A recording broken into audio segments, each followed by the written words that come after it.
tal? ¿Cómo les va? Bienvenidos a esta nueva edición de Diálogo Político. Fernando, las elecciones nos han obligado a modificar la estructura normal de nuestro programa y ya pasó el 25 de octubre, pero se viene la segunda vuelta electoral el 22 de noviembre próximo. Es el tema que vamos a abordar hoy con dos diputados nacionales.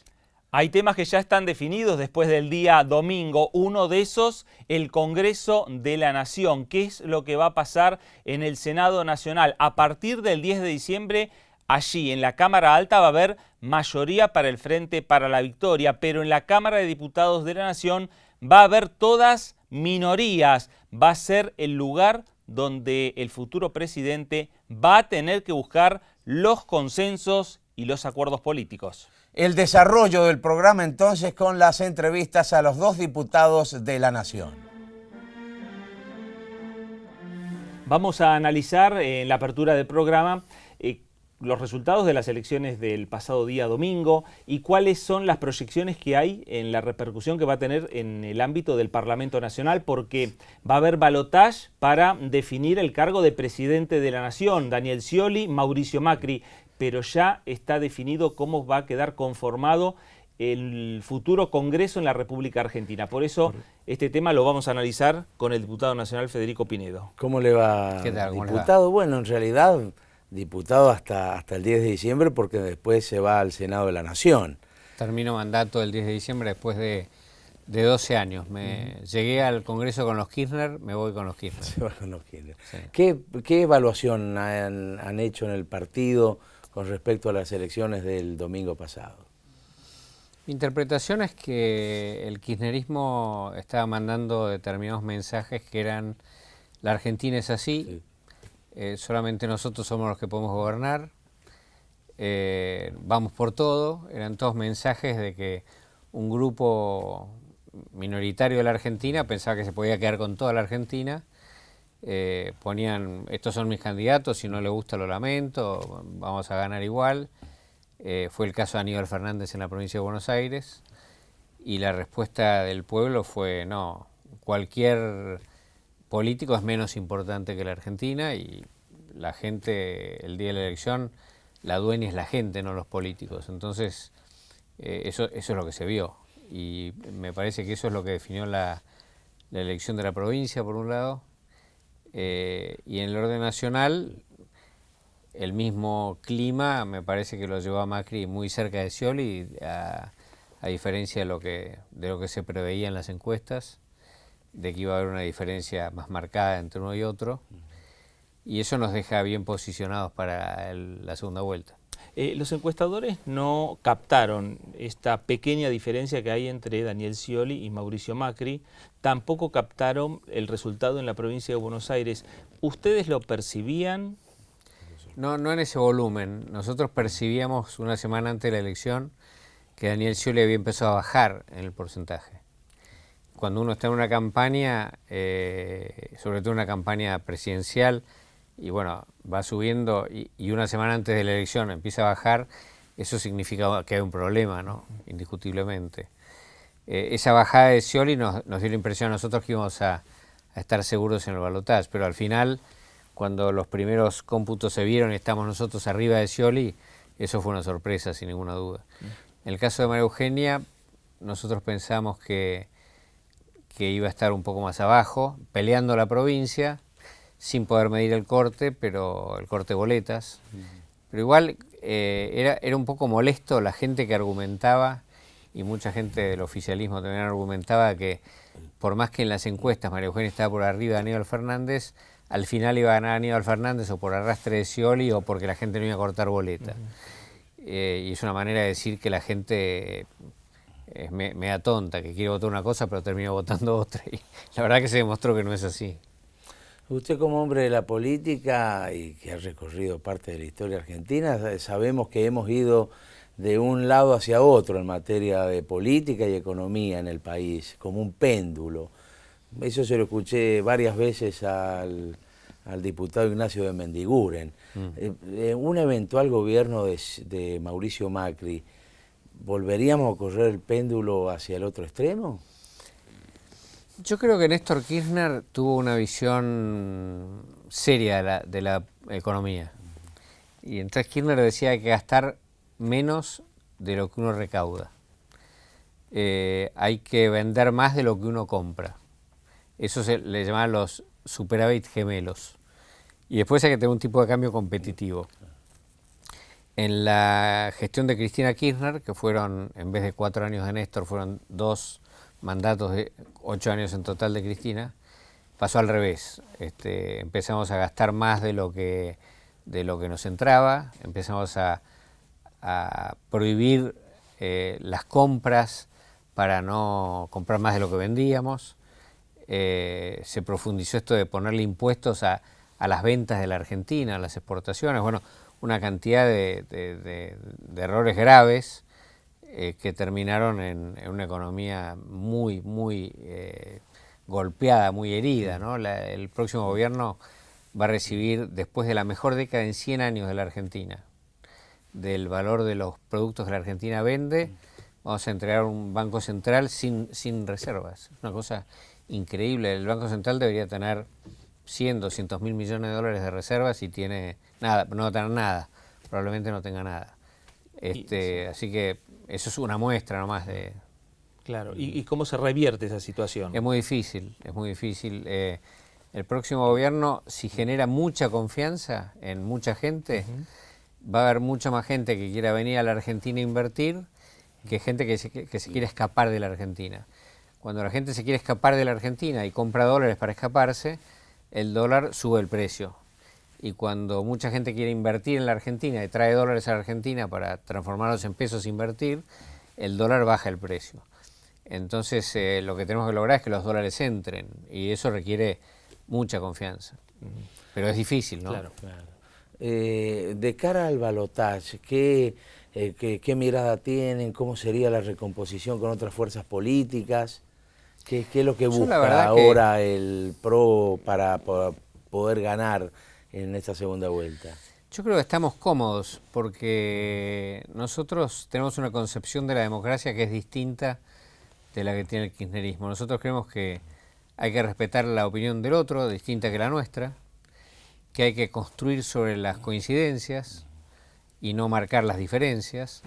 Creemos que los argentinos tenemos coincidencias muy importantes, entonces podemos construir sobre eso, podemos buscar consensos mayoritarios sobre los temas, y creemos que la democracia es eso, buscar consensos mayoritarios, que nadie es dueño de la verdad, ninguna fracción es dueño de la verdad. Nosotros, Mauricio sacó el 26% de los votos en la primaria, sacó el 35, 34, no sé cuánto ahora en la primera vuelta. Y hay que ser consciente de eso. Uno representa una parte de la sociedad, tiene que trabajar con otras partes para construir una mayoría y para que las medidas que se toman perduren en el tiempo con soporte político suficiente. Y eso es lo que nosotros somos, es lo que nosotros creemos y eso es lo que hay que hacer en un balotaje, tener votos de gente que no nos votó antes. Así que para nosotros lo veo como fácil. El kirchnerismo lo veo más complicado porque ellos tienen la concepción de dividir la sociedad entre buenos y malos. Los que no están con ellos son los malos, o la antipatria, como dicen ellos, palabras horripilantes, y entonces eso les va a costar mucho, ir a juntar votos de gente que dice que usted es la antipatria.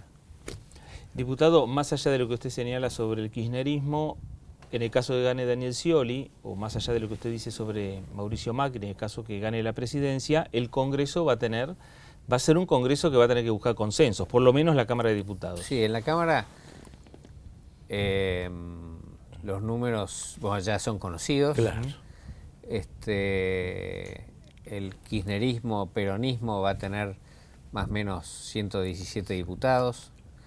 El PRO va a tener 42 diputados. La Unión Cívica Radical más o menos igual que el PRO, sí, más un poquito menos. Algunos diputados pocos de centro izquierda y algunos pocos diputados de izquierda. Y algún diputado de partidos provinciales que habrá. O sea, va a ser un Congreso sin mayorías propias, que va a requerir acuerdos políticos para juntar 129 votos, que es la mitad más uno para sesionar. Yo creo que el PRO y Cambiemos, el radicalismo, la coalición cívica, van a tener una base de votos que los va a acercar al quórum y que van a tener que acordar con otras fuerzas políticas el quórum y los temas que se van a tratar y el contenido de las leyes. Y yo creo que eso, que para algunos será una debilidad, para mí es una fortaleza. Se van a poder hacer leyes con consensos que perduren en el tiempo. En el caso del Senado, usted va al Senado y ahí sí, con un eventual gobierno de Mauricio Macri, va a tener un Senado donde el Frente para la Victoria va a tener mayoría absoluta, digamos, ya quórum propio. Yo creo hay muchos sectores del peronismo, ¿no? Claro. Me parece que lo que tiene que hacer un presidente con minoría en el Senado es hacer acuerdos de verdad, de contenidos, de acuerdos programáticos, acuerdos de políticas públicas con los gobernadores, para que ciertas cosas de la Argentina funcionen bien. Y una de las cosas que queremos nosotros es que la Argentina se tiene que desarrollar desde sus provincias. Entonces nos parece que hay un espacio muy amplio para hacer acuerdos políticos que lleguen a ese objetivo, que los gobernadores deberían defender también, ¿no? Así que ahí, como el Senado es la representación de las provincias, me parece que un gobierno provincialista como sería el nuestro debería tener la posibilidad de llevar adelante políticas. Claro. Bueno, agradecerle al diputado Federico Pinedo. Me parece, Daniel, que viene en una Argentina a partir del 10 de diciembre, más allá de lo que ocurra el próximo 22 de noviembre en el balotaje, una Argentina que va a tener que buscar consensos, y esos consensos van a pasar en gran parte por el Parlamento Nacional. Así es. Mientras vamos a esperar entonces las definiciones que se van a dar el 22 de noviembre para ver quién va a suceder al gobierno de Cristina Fernández de Kirchner. Muchas gracias, diputado. Muchas gracias a ustedes. Gracias. Nosotros, antes de ir al corte, vamos a ver quiénes nos acompañan en este programa.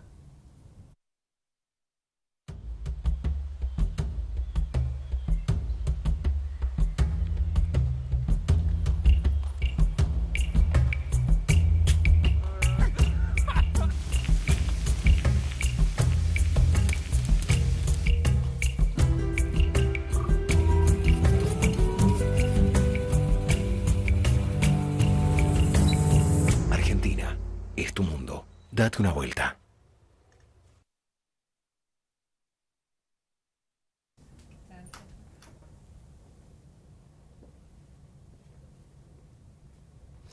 Bueno, ahora sí, corten nuestro programa y enseguida vamos a continuar desarrollando diálogo político.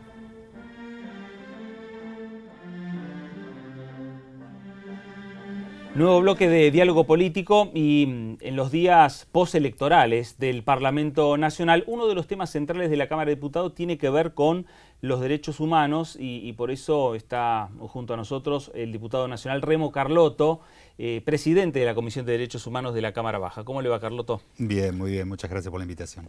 Bueno, pero sin dudas el tema electoral es un tema de análisis. Es un tema de análisis, además del profundo tema de la presentación del informe anual de los derechos humanos.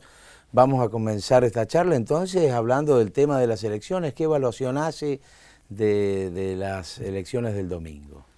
Bueno, nosotros no podemos negar que hemos tenido una sorpresa en el resultado electoral, sobre todo el triunfo del Frente Cambiemos en la provincia de Buenos Aires y el ajustado resultado que tampoco esperábamos a nivel nacional en la disputa presidencial. Presumíamos la posibilidad de que existiera el balotaje, pero no pensábamos que la diferencia iba a ser tan exigua. Lo que sí vemos, como hacemos nosotros a lo largo de nuestra historia de militancia, de lucha, es nuevamente retomar el camino de dialogar con nuestro pueblo, profundizar el planteo de cuáles son nuestras propuestas a futuro y que nosotros garanticemos que el 22 de noviembre tengamos el triunfo de Daniel Scioli en este balotaje y podamos dar continuidad a este proyecto que se viene gestando en la Argentina desde el año 2003. Vemos, sí, con mucha preocupación las propuestas que Mauricio Macri explicita al pueblo argentino, que tienen que ver con volver a un pasado que lamentablemente tuvo costos muy duros para el pueblo argentino. la idea del ajuste, la idea de la devaluación, la idea del salario como variable de ajuste de la economía, son temas que nos preocupan y que desde nuestra perspectiva en materia de derechos humanos nos preocupa profundamente porque por un lado buscan el olvido con respecto a lo que nos sucedió en el pasado y la dictadura cívico-militar y por otro lado buscan restringir los derechos de nuestro pueblo que hemos construido en estos años. Diputado, acaba de quedar marcado y la gente va a tener la opción de votar el 22 de noviembre dos modelos de país totalmente distintos, totalmente opuestos. Sin ninguna duda. Daniel Scioli viene planteando que la competitividad en la Argentina se tiene que medir a partir de mejorar, por ejemplo, la logística en cuanto al esquema productivo de nuestro país, mejorar las condiciones para que nuestros productos tengan una mejor calidad en su valor agregado. Y lo que propone Macri es el ajuste, es la idea de que el salario es una variable de ajuste y que la competitividad solamente pasa por hacer una devaluación brusca del dólar, van a buscar el endeudamiento y la verdad que nosotros lo vemos con mucha preocupación porque sin ninguna duda hay dos modelos políticos, económicos, de la mirada de la cultura de la política porque nos mienten con la idea de que existe en la Argentina una fractura en nuestra sociedad. Lo que existe son disputas de intereses. Nosotros representamos los intereses de los sectores trabajadores, de la clase media, de la movilidad social ascendente, y Macri representa los intereses de los sectores concentrados de la economía argentina y lo expresa abiertamente. Y esto creo que nuestro pueblo tiene que verlo con claridad, que no, lo que sucede en la política argentina no es un problema de modos, sino es un tema de fondo que tiene que ver con el bienestar de nuestro pueblo. Carlotto, si hay algo que ha caracterizado al Frente para la Victoria es salir de situaciones mucho más difíciles que esta. ¿Cree que debería haber un contacto más directo con el pueblo en estas circunstancias? Yo creo que sí, que hay que redoblar los esfuerzos y desde Daniel Scioli como nuestro candidato y desde cada uno de nosotros desde nuestro lugar militante, de reforzar el contacto con los habitantes, con nuestras comunidades, de explicitar cuál es el proyecto que estamos proponiendo para la Argentina. No solamente lo que hemos construido en estos años, sino también lo que pensamos y proyectamos para el futuro de la Argentina. La mirada que tenemos sobre qué gira nuestro proceso de integración regional, que es fundamental para el desarrollo económico de nuestro país y de qué manera lo debemos hacer. Es nuestra obligación militante. Nosotros somos militantes de la política, tenemos pasión por la transformación de nuestro país, por generar mejores y mayor calidad de vida para los habitantes de nuestro país. Y eso lo tenemos que explicitar fuertemente. Si el mensaje no llegó, si hubo desde nuestra perspectiva mucha confusión a través de los medios concentrados de comunicación para ocultar las intenciones de fondo que tiene nuestro adversario, lo que tenemos que hacer es justamente romper ese discurso hegemónico que existe y poder plantear con más fuerza y mayor claridad nuestras propuestas. Y tenemos el convencimiento porque hemos estado siempre en duras batallas de que vamos a tener un triunfo el 22 de noviembre. Si hay algo que caracterizó también en estos años al Frente para la Victoria, tiene que ver con la política de derechos humanos y hay un informe que elaboró la comisión. Sí, nosotros este es el segundo informe.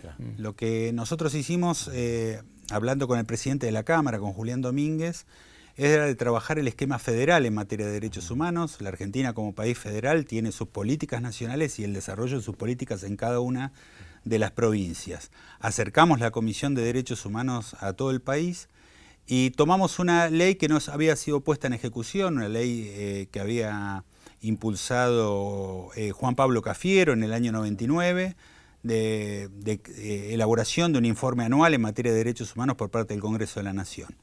El año pasado hicimos el primer informe, que es un mapeo sobre la situación de los derechos humanos en nuestro país, viendo la legislación nacional y la legislación de cada una de las provincias, los avances y las cuentas pendientes.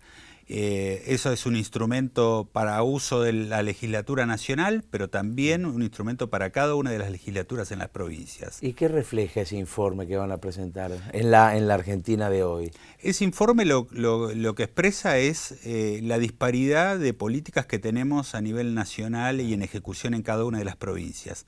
Esto no es que hay provincias que no tienen legislación y otras que sí la tienen, sino que han avanzado en forma dispar sobre la garantía de derechos en cada una de las provincias. Hay provincias que tienen avances sobre políticas vinculadas a los pueblos originarios, otras que tienen avances sobre las políticas medioambientales, otras sobre las garantías en el funcionamiento de su sistema de justicia. Lo que nosotros hacemos es presentar este mapa y que sea un instrumento horizontal que compartan las legislaturas de experiencias muy buenas que tienen nuestras provincias. No es un informe que viene a contarle las costillas a la realidad de cada una de las provincias, sino a aportar las buenas experiencias y la legislación comparada que podemos hacer a nivel de todo el territorio nacional. Lo que nosotros decimos es que no puede haber en nuestro país, de acuerdo al lugar donde cada uno viva, mayor o menor garantía de derechos, sino que tenemos que elevar nuestro piso de garantías que nos lo marca la Constitución Nacional a partir de los tratados y pactos internacionales de derechos humanos. Este año el informe es un informe ya de carácter específico que está vinculado al tema de la trata y explotación de personas, que consideramos que es un eje central en materia de derechos humanos y un tema acuciante.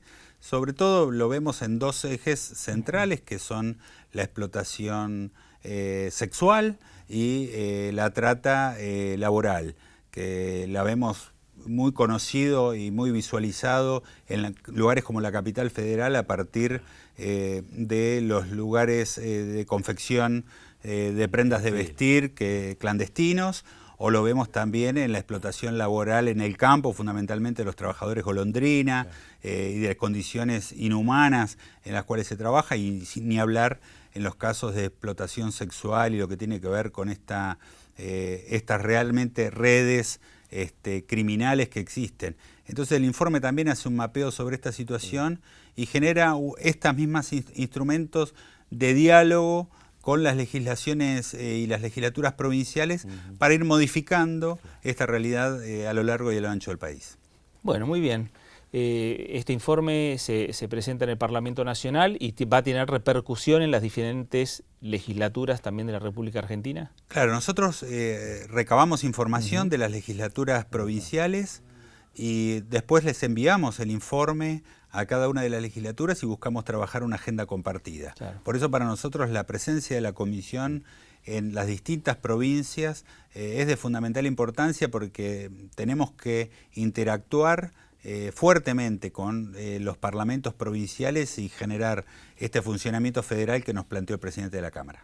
Bueno, una cuestión como siempre muy importante para la vida social del país, Seguro. Como son los derechos humanos. Sí, ¿no? Y la decisión, en definitiva, de avanzar en políticas de derechos humanos, no hay que olvidarse que corresponden principalmente al Poder Ejecutivo Nacional. Es ahí también donde se pone en juego, en definitiva, las dos visiones de país el próximo 22 de noviembre, el día de las elecciones de balotaje. Queremos agradecerle la presencia del diputado Remo Carlotto. Gracias a ustedes. Nosotros, antes de irnos del corte, les recordamos cuáles son las vías de comunicación que tiene nuestro programa, pero además hoy queremos agradecerle al canal Unisur TV de las universidades de Quilmes, Lanús, Florencio Varela y Avellaneda, que transmiten nuestro programa en el Gran Buenos Aires. Corte y enseguida continuamos con más Diálogo Político.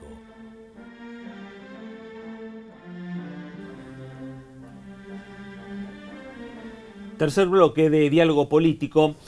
Una senadora nacional en un momento, en un reportaje, dijo que el Congreso estaba mutilado. ¿Por qué dijo que el Congreso estaba mutilado? Claro, faltaban las estatuas de Lola Mora, las que hizo Lola Mora en el año 1907 y las donó al Parlamento Nacional. Y después hubo, claro, hubo mucho tiempo que faltaron, y hasta que en el año finalmente 2014 nuevamente las estatuas de Lola Mora están frente al Parlamento de la Nación, y esas mismas réplicas también llegaron a la provincia de Jujuy. Uno de los temas para hablar con la senadora nacional Liliana Fellner. ¿Qué tal? Gracias por la invitación y de hablar de un tema, la verdad que me apasiona, por el tema de ser mujer, por de ser la primera escultora argentina de fama internacional. Una mujer con una vida muy controvertida, una mujer muy criticada, pero una mujer también pero muy respetada en cuanto a su manifestación hacia el arte. Además, en ese arte que ella manifestaba cómo veía las cosas de lo que sucedían, ¿no? Con una vida, les vuelvo a repetir, muy tremenda, porque yo creo que casi todas las obras que Lola Mora pensó, proyectó y imaginó para determinados lugares, por una cosa u otra de la vida, de la sociedad, de la política, terminaron en otros lados. Y eso pasó también con las esculturas de Lola Mora. Acá ella le encarga, hace un concurso, gana el concurso y finalmente ella hace ese grupo escultórico para los dos como plataformas que estaban vacías durante tantísimos años sobre calle Entre Ríos. Por eso yo decía que la fachada del Congreso se encontraba mutilada y que la verdad que en esa mutilación era todavía la imposibilidad de recuperar la memoria de el arte de una mujer. Y alguien dice que esas esculturas eran un mamarracho, eran obscenas para la época, y deciden retirarlas, más o menos 10 años nada más. Las retiran y un senador por Jujuy, Carlos Zavala, que justo nosotros estábamos construyendo nuestra casa de gobierno, las pide para adornar justamente los jardines de casa de gobierno. Y así estas esculturas de Lola Mora, esculturas magníficas, que están hechas en mármol de Carrara, o sea, costosísimas, ya el mármol de Carrara es poco lo que se hace, además es muy, muy costoso, son llevadas a Jujuy porque son donadas por el gobierno de aquella época, el Estado argentino, y también por el Congreso de la Nación. Entonces, ¿en qué consistió el proyecto? Que la provincia de Jujuy autorizaba al Congreso de la Nación a hacer una copia para que en la fachada del Congreso no luzca mutilada.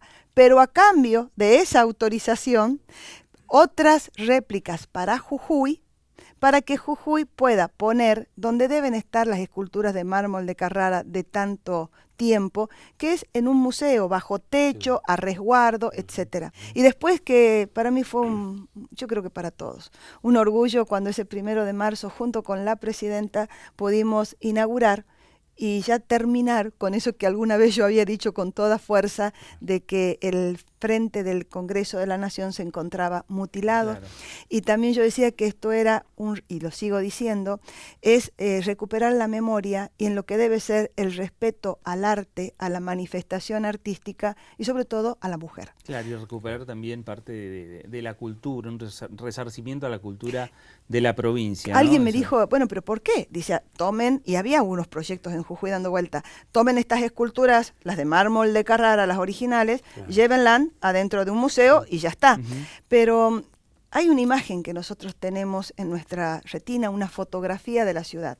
Hay una plaza en Jujuy que la verdad es que nadie sabe cómo se llama la plaza. Todos lo conocemos por la Plaza de los Leones, porque esos dos leones que van adelante están puestos en esa plaza. La gente, y vos decís, ¿dónde me encuentro? En la Plaza de los Leones. No hay necesidad de que tenga otro nombre más que saber que ahí se encuentran 2 leones de Lola Mora. ¿Qué pasaba si nosotros sacábamos esos leones que están en mármol de Carrara, que tienen un valor patrimonial excelente, exquisito, y nos los llevábamos a un museo para resguardar? ¿A dónde íbamos a decir que íbamos? ¿A la plaza donde antes había unos leones? Imposible. Las réplicas nos permiten eso, nos permiten preservar nuestro patrimonio, que son las esculturas de mármol de Carrara, que están deterioradas, que se deterioran por el simple hecho de estar a la intemperie, ¿no? El tema de las palomas, el tema del humo, el tema de que ahí se hacen manifestaciones, sobre todo la quema de gomas que se hacía en algún tiempo, que alguien se sube, bueno, entonces incluso quiero decirles que apareció una vez, había ganado River. Y a la escultura del trabajo le hicieron una banda, pero en pintura roja, en aceite, le hicieron una banda a la escultura de Lola Mora. Tardamos años en poder buscar la persona adecuada, conocedora del mármol de Carrara, que le pueda borrar esa franja en donde a la escultura la habían hecho de River, ¿no? Claro. La verdad que eso es restaurar, eso es cuidar, eso es preservar nuestro patrimonio, eso es el respeto. Y hay una frase muy bonita de Lola Mora, que nosotros la pudimos rescatar de una revista de caras y caretas de aquella época, ¿no? Pues Lola Mora muere muy pobre, no llega nunca a cobrar la pensión que el Congreso le había aprobado, o sea, su vida es, la verdad que muy, ella había incursionado en el tema minería en alguna provincia del norte, y entonces el periodista va, y ella ya estaba en las últimas, y le dice que hablemos de la vida, ¿no? De Lola Mora. Lola Mora también se casa con un empleado del Congreso, muchos años menor que ella, se va a Italia con este empleado, con su esposo en ese momento, las habladuría decían que era para tapar sus amoríos con el que era presidente de la nación. Bueno, estas cosas que se hablan, ¿no? Hasta el día de hoy los chismeríos. Y en aquella época, imagínense. Y Lola Mora, cuando este hombre la empieza a entrevistar y le dice que cuente cosas de la historia, de la vida, ella dice: yo no quiero que escriban nada de mí, no quiero que escriban nada de mi vida. Mis obras hablan por mí. Y para terminar este tema, porque la verdad que las obras hablan por ella, a mí, por lo menos, la escultura que más me llama la atención y que más me gusta es la de la justicia. La justicia de Lola Mora no tiene vendada los ojos, o sea, está mirando en quién está ejerciendo esa justicia. Si uno se pone justito así enfrente de la escultura esa y mira los ojos de esa justicia, uno ve la espada, porque es una espada gruesísima la que cae sobre esa persona que está recibiendo a la justicia. Y la balanza, que en muchas otras está adelante, en la de la Lola Mora está atrás y completamente escondida. Esa era la forma en que Lola Mora creía que se ejercía la justicia en esta Argentina. Las obras hablan por mí. Seguro. Un tema muy apasionante, Totalmente. ¿no? Pero vamos a bajar un poco a la realidad de la política argentina de hoy, un poco para analizar las elecciones nacionales, senadora. Bueno, la verdad que una sorpresa, una vez más, cuando uno está lejos parece que todo pasa por esta provincia y ciudad de Buenos Aires, ¿no? Uno trata de hacer un equilibrio en todo esto. Hemos visto pasearse personas adivinando cómo iba a ser nuestro voto, etcétera, pero el pueblo se ha expresado y vamos a ir a una segunda elección, vamos a elegir entre uno y otro candidato, así que reforzando las apuestas y yendo cada día más a convencer y a militar puerta por puerta como lo sabemos hacer. Salir a recorrer la Argentina. Salir a recorrer la Ese es el Argentina, secreto. cada uno en nuestro lugar, llevando la propuesta, diciendo y poniendo bien en claro cuáles son nuestras pretensiones, cuáles son nuestros proyectos, hacia dónde queremos ir. Así que en ese sentido yo soy muy optimista y la verdad que renuevo las fuerzas día a día, a pesar de que mi provincia ha cambiado de signo político, pero yo creo que hay que seguir con el convencimiento que uno siempre tuvo sobre el camino en el que está. ¿Cree que hay que reforzar un poco más la diferenciación entre los dos modelos que presentan cada uno de los candidatos para convencer a la gente de que este es el camino? El candidato que baila ha cambiado el discurso. Ese es el tema, ¿no es cierto? Hay que ver bien realmente cuál es el discurso de ese candidato, porque un candidato, junto con sus legisladores que lo siguen, si votan en contra de la estatización de Aerolíneas Argentinas, si votan a favor de las AFJP, si dicen lo que dicen de la deuda, pero después, cuando hay un cambio en las pasos, cambian el discurso sobre el camino, bueno, es muy, muy complejo y hay que salir a confrontar eso. O sea, tiene que poner cada uno de los candidatos lo que realmente después va a ser cuando llegue a ser gobierno, ¿no?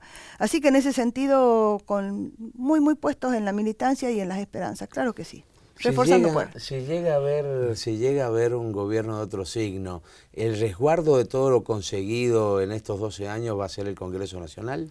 Yo creo que sí, yo creo que van a ser cada uno de los que estamos también militando en este proyecto, ¿no? Y creo que va a ser el pueblo también. Mire, los derechos, los logros conseguidos, es muy difícil que alguien quiera volver para atrás, ¿no es cierto? Puede haber a veces espejitos de colores que nos parezcan buenos al principio, pero Argentina y los argentinos hemos sufrido mucho, ¿no? Sabemos de qué se trata todo esto, que puede haber un tiempo que nos parezca fantástico, pero después eso no va más. Uno no quiere volver al tiempo en donde salíamos todo a comprar afuera, no había turismo interno, mi provincia necesita ese turismo. Estos años con ese turismo que nos llegaba, mi provincia, la gente que vive del turismo, no solamente estoy hablando de los hoteleros, de los restaurantes, estoy hablando del artesano, de ese artesano, del diarero, el taxista, ese grupo de gente necesita que siga llegando turismo y turismo argentino y turismo extranjero. Pero el vuelco que se ha dado al turismo interno en todos estos años, eso es sumamente importante para nuestra provincia. El hecho, y no lo digo así también porque hay veces que uno escucha cada discurso que se queda pensando, ha llegado el tren. A Jujuy llega el tren, señores, después de tanto tiempo. Ahora, ¿dónde llega? Llega justamente hasta un lugar donde hay una muy cantidad de fábricas que se llama Río Blanco, muy cerquita de Palpalá. Sí. Eso es la llegada del tren. ¿Y para qué sirve para que llegue el tren? Para abaratar el costo que significa el transporte de provincias como la mía. Lógicamente, que ese tren tarda mucho, que ese tren hay que mejorarlo, que tiene que llegar a toda la provincia, no hay ninguna duda, pero llegó. Y el hecho que llegó el primer tren después de tantos años de abandono es un motivo de orgullo, y yo creo y estoy segura que nadie va a poder dar marcha atrás. Vamos a seguir pidiendo por el tren y que ese tren mejore, ¿no es cierto? De esto me estoy refiriendo y a esto creo que es lo que la gente va a cuidar, los logros conseguidos, ¿no? Y el que no sepa cumplir con esas expectativas, otra vez vamos a tener años muy difíciles en esta Argentina. Bueno, hay muchas preguntas, lo que no tenemos es tiempo, senadora, pero le agradecemos. No, a ustedes, muchas gracias. La presencia en Diálogo Político. Gracias. Una opinión más dentro de, muy valorable, por cierto, con respecto al tema de lo que se viene en esta segunda vuelta electoral en la República Argentina. Le agradecemos mucho, senadora. Nosotros, mientras vamos al corte, despedimos a la senadora Liliana Fellner.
Ahora sí, nos vamos al corte y enseguida volvemos en el último bloque de Diálogo Político para hablar temas de agenda parlamentaria. Último bloque de Diálogo Político para hablar de las diplomaturas que realiza el Instituto de Capacitación Parlamentaria, y para ello hemos convocado, Fernando, a la directora de este instituto, Claudia Bernaza, que es diputada con mandato cumplido. ¿Cómo le va? Mucho gusto, un placer estar acá. Gracias por acompañarnos, diputada. A ver, el tema de políticas públicas es un tema central y más allá de lo que ustedes vienen trabajando en el instituto. Sí, porque la idea es que los trabajadores de la casa reciban una formación importante, jerarquizada por parte de las universidades nacionales, rescatando también el propio saber que tienen los trabajadores de la casa en una materia muy específica que es la gestión legislativa. Claro. Así que en este caso celebramos que están saliendo los primeros egresados y egresadas de una diplomatura de 8 meses que organizamos con la Universidad Nacional de Córdoba, que es justamente una diplomatura en gestión legislativa. ¿En este instituto pueden capacitarse trabajadores de las legislaturas de cualquier provincia del país? Sí, por acuerdo, por convenio, porque nuestro país es un país federal, nosotros no podemos obligar, pero si hay un acuerdo con alguna legislatura provincial, por esos acuerdos se generan cursos consensuando los temas con cada legislatura en el marco de lo que nosotros llamamos un programa federal de formación legislativa. ¿Cuánto hace que está el instituto ya? El instituto tiene varios años, se remonta, sus orígenes son del año 89, 1989, se pone más en marcha en 1992 por sucesivas resoluciones presidenciales de la presidencia de la Cámara de Diputados, y con el presidente Julián Domínguez cobra impulso la idea de trabajar con las universidades nacionales. Se convoca a 15 universidades nacionales junto con las cuales, y junto también con los equipos profesionales de acá de la casa, se diseña esta diplomatura. Eso le dio mucho impulso al instituto, no solo dentro de la Cámara, sino que tenemos alumnos y alumnas del interior del país, del Senado, de la Administración Pública Nacional, porque bueno, el INAP acredita nuestra formación. Así que eso hace que el instituto esté cobrando cada vez más relevancia, ¿no? ¿Y qué tipo de capacitación dan? ¿En qué materias? ¿En qué Nosotros, órbitas? nuestra competencia está en la materia legislativa. Claro, pero... Y nosotros la dividimos en 3 grandes campos. Un campo que llamamos un campo más filosófico, más doctrinario, donde discutimos sobre Estado, parlamentos y democracia. Un campo más del orden de lo político, donde estudiamos la acción política, las negociaciones políticas, las elecciones, los partidos políticos, bueno, todo lo que es insumo de esta casa, ¿no es cierto? Y un tercer eje, un tercer campo de estudio para nosotros es la gestión parlamentaria propiamente dicha, donde, bueno, estudiamos el reglamento de la Casa, hacemos un estudio de reglamentos comparados entre Cámara de Diputados y Cámara de Senadores, estudiamos cómo es el proceso de elaboración y aprobación de las leyes, estudiamos los métodos y los dispositivos participativos previstos constitucionalmente y que también aquí se pusieron en marcha, en fin. Tratamos de darle a los trabajadores de la casa todos los elementos que les permitan dar un mejor servicio a la democracia, dar un mejor servicio a cada diputado y cada diputada, en el sentido de poder orientarlos a la hora de la tarea de legislar, ¿no? Y es importante, usted va a tener que hacer una autorreferencia a lo mejor, pero es importante que un exdiputado, en el caso suyo una exdiputada, sea la directora del instituto. Bueno, en realidad para mí fue un honor que lo hubiera decidido Julián, y para mí también fue un reconocimiento en mi persona a todos los diputados mandato cumplido. Creo que los diputados y diputadas mandato cumplido tenemos roles que podemos hacer, ¿no?, en la administración de la casa, y en este caso, bueno, yo me dedico, mi especialidad es la formación dirigencial, la formación académica, y por lo tanto, bueno, se conjugaba tanto mi experiencia como diputada como el hecho de que es mi oficio, digamos, ¿no? El tema de la formación. Y a la hora de pautar los contenidos, me pareció que los equipos técnicos de la casa se ocupaban más de los temas reglamentarios, que son muy importantes, y mi presencia hizo que nos focalizáramos también en los temas más políticos, ¿no? En la negociación política, en los liderazgos, en la comunicación política, en el tema más electoral, no en el sentido de cinchar por un partido u otro, sino en el sentido de estudiar la actividad política como un objeto de análisis, como un objeto de estudio, porque a veces pecamos de una excesiva mirada tecnocrática en esta casa, y esta casa hay que mirarla como lo que es, ¿no? Una casa de la política. Claro. Bueno, así que mi presencia quizás trajo estos temas a la currícula del instituto. Bueno, le agradecemos la presencia a la directora del Instituto Nacional de Capacitación Parlamentaria, y el tema lo vamos a seguir analizando con el rector de la Universidad Nacional de Córdoba en unos minutos nada más, Francisco Tamarí.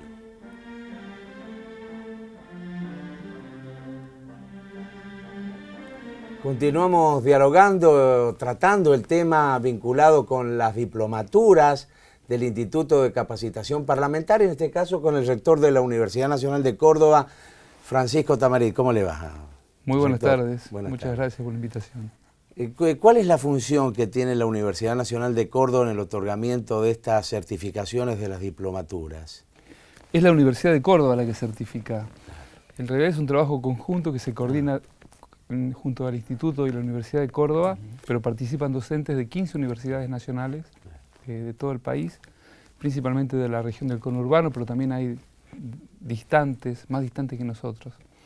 Y nuestro rol es un poco juntar los docentes, que cuando hablo de docentes me refiero a académicos que vienen de universidades, pero también recoger la experiencia de los trabajadores más antiguos de la Cámara, que transmiten a los más jóvenes todo ese saber acumulado, y que es tan importante poder brindar a las nuevas generaciones y atesorar para el futuro de la Cámara, ¿no? Francisco, esto es federalizar la cultura por el sistema democrático, federalizar el conocimiento por los temas parlamentarios. Sí, es muy bueno lo que vos decís. Fíjate que si hay algo que es muy federal en Argentina es el sistema universitario. Es federal porque llegamos a todo el país, pero porque además funcionamos con un criterio de federalización. Y el hecho de que hayan acudido no a la universidad más cercana, sino a un conjunto de universidades, para que cada una traiga su aporte. Pero fíjate vos también, estamos esperando poder transmitir esta forma de trabajo a la gestión local de los parlamentarios, porque ustedes saben que cada provincia tiene su parlamento y además tenemos miles de municipios que también podrían en un futuro aprovechar este tipo de experiencia que estamos realizando. Así que creo que es una experiencia federal en todos los sentidos y en los mejores sentidos, ¿no? El interior que trae su mirada a la Cámara y la Cámara que de alguna forma nos va a retroalimentar para que nosotros podamos replicar estas experiencias en todas las provincias. Todos los trabajadores, ¿a quiénes incluyen estos programas? ¿Pueden venir trabajadores de todas las legislaturas provinciales? No, hasta ahora no. ¿Los cursos se realizan solamente acá en Buenos Aires? Los cursos se realizan en Buenos Aires porque los trabajadores están en la Cámara de Diputados. En un futuro está pensado incluir otros trabajadores parlamentarios de otros ámbitos y como te decía, el objetivo final es que cada jurisdicción, cada provincia vaya incluyendo o replicando este método para los legisladores provinciales y para los legisladores municipales, ¿no? Sin duda una democracia se fortalece en la medida en que se le da poder, se empodera a las gestiones locales y yo creo que este último proceso del cual te hablo, en el cual vamos a abrirlo a otras experiencias o se van a abrir otras experiencias, va a ser muy valioso para todo el sistema. Aprovechar a lo mejor las herramientas tecnológicas que permiten, la Internet permite que a lo mejor haya cursos a distancia entre distintos parlamentos, entre distintas universidades y a lo mejor online al mismo tiempo, ¿no? Sí, sí, todas esas tecnologías están disponibles en nuestro sistema universitario y bueno, hoy le entregamos los títulos al primer grupo de egresados. Fue para un rector de una universidad tan antigua como Córdoba, fue un acto muy emotivo, porque la verdad pudimos percibir la alegría, el reconocimiento, la satisfacción de los trabajadores que hicieron el esfuerzo de tomar esta tecnicatura. Y lo otro importante de destacar es la colaboración de los propios trabajadores que fueron docentes y del instituto y de la propia Cámara, ¿no? Porque si no hubiese habido esta voluntad de congregar, de llamar a otros actores, creo que esto no hubiera sido posible. Es más, cuando esto se imaginó, apareció como una experiencia extremadamente dudosa en su viabilidad y con el tiempo fuimos superando todas las dificultades hasta tener el éxito hoy de haber podido disfrutar de la primera ceremonia de entrega de certificados. Bueno, una herramienta más, Fernando, para el perfeccionamiento de la democracia en las instituciones. Es el objetivo que se han planteado los legisladores nacionales, los rectores de las universidades nacionales y también lentamente los propios empleados de los cuerpos parlamentarios. Agradeciéndole al rector la presencia aquí en nuestro programa. No, gracias a ustedes. Nosotros vamos a ver ahora entonces quiénes nos acompañan en Diálogo Político. Confort Belgrano, 50 años amoblando el país. Calidad y precio en su justo equilibrio. Staff Visual, líder en el mercado de impresión en gran formato digital. Punto final y nos reencontramos, Daniel, en una semana. Será hasta la próxima semana con más Diálogo Político.